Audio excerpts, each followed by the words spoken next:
I once had a dream of collecting Ducati superbikes. It all began about 10 years ago when I bought a marvelous Ducati 998. And then I started building my own perfect collection, bike by bike, in my head. But then I got distracted. I crashed the 998 in Hockenheim in 2015. I crashed it again in Hockenheim in 2016. And I even bought a scrambler. In 2020, I got back on track with the iconic 916 SPS.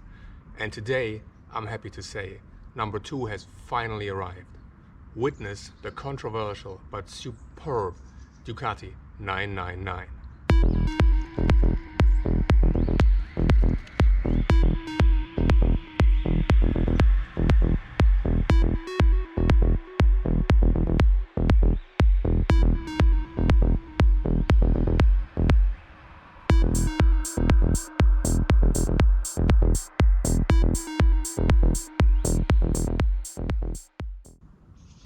I didn't really know I was lost until I took my scrambler to a track day, which admittedly was a ridiculous idea anyway.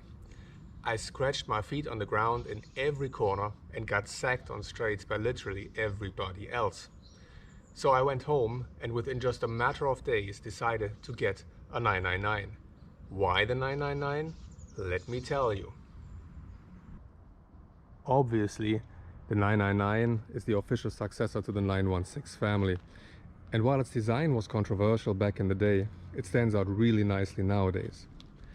The 916 initiated a trend for Ducati superbikes, which makes them follow almost the same design, at least regarding specific highlights, from the 916 itself to today's V4. The 999 in contrast stands out really nicely, and some of its design details are absolutely outstanding. If not in terms of design, then the 999 certainly continued the 916 legacy in terms of racing success, taking 3 World Superbike titles in the hands of Troy Bayliss, Neil Hodgson and James Toseland. And, what's important to me, it was also ridden very successfully in 2004 by my all-time favorite, Noriyuki Haga. What else? Look at it. 16,000 kilometers on the dial, 99.9% original and not a scratch. The bike is in perfect condition. The previous owner just put a few nice carbon fiber parts here and there, and honestly I can't blame him for that. Now that leaves me with the usual dilemma: should I leave it that way for nostalgia's sake, or should I make my own modifications? What would you do? You may be wondering, why didn't you take a 999R or one of the limited factory special editions, the Fila one or the Xerox one? I already have a 916 SPS, and as magnificent as it is to have a bike like that, it is a bit of a Chinese vase, in that if you put a scratch in it, you'd actually kill yourself. I also need a bike that I can push a little bit more and maybe even take to the track. And here's the one.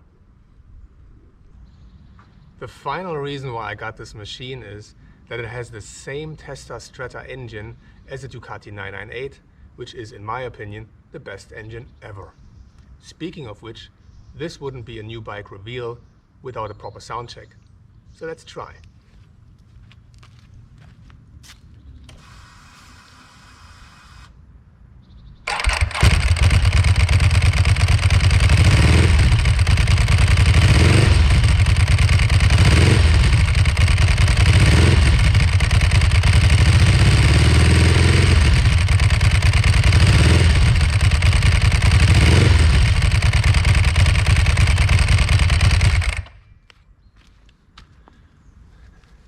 Now keep in mind, that is the stock exhaust you just heard.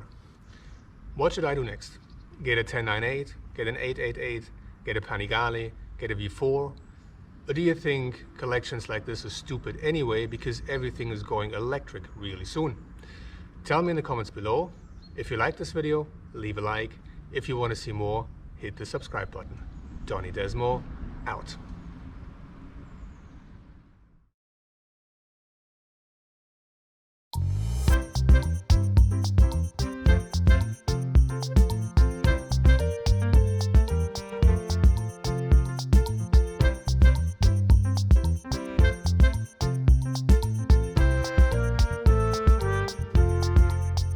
And while its design was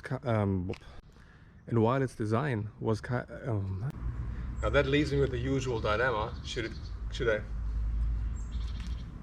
as my all-time